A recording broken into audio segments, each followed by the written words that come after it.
With trembling hands, Tammy opened the nursery door. Rows of newborns lay wrapped in white, each one breathing softly under fluorescent lights. The air smelled like antiseptic and something else, something holy and heartbreaking all at once. Tammy pressed her face against the glass. Her baby was in there.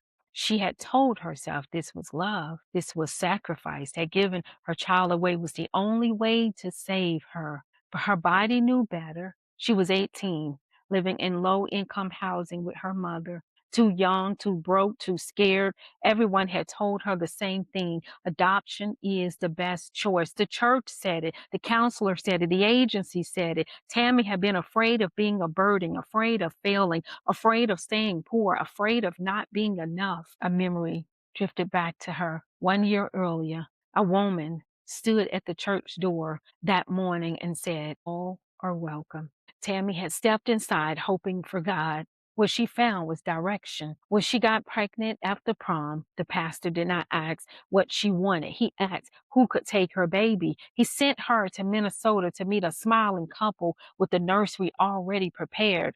They were kind, they were wealthy, they were ready. But something in Tammy knew this isn't the right thing, but she still moved forward with the adoption. Now she stood outside the nursery shaking. Her heart began to pound. She saw Mrs. Nancy from the agency heading towards the exit.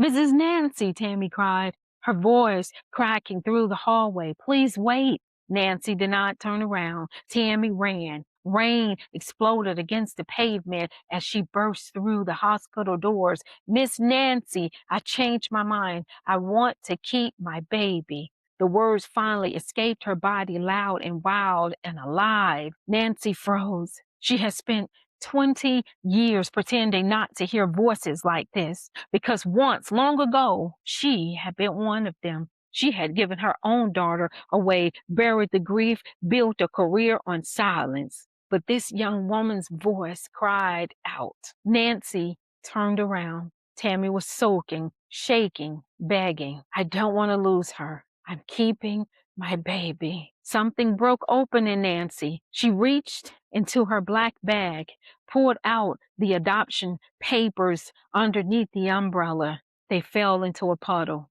The ink blurred, the signatures dissolved, the contract disappeared. So did the lie. Tammy fell to her knees. She wasn't just keeping her baby, she was keeping herself. Life lesson. Sometimes adoption is not a choice. It is pressure dressed as kindness. And sometimes the bravest thing a birth mother can do is not let go, but say, "I choose us." When I tell this story, I am telling the truth about so many birth mothers never get permission to say. Sometimes we did not choose adoption. We were cornered by fear, by poverty, by systems that offered our baby solutions instead of offering us support. Tammy did not change her mind because she was weak. She changed her mind because her soul finally spoke. The moment you stop running from what you know is true, adoption can be loving, but pressure is never love and silence is never healing. Adoption Unwind podcast exists so birth mothers can finally tell the truth without being punished for it. So women can say, "I wanted my baby." So families can stop pretending that grief is gratitude. Healing begins when we listen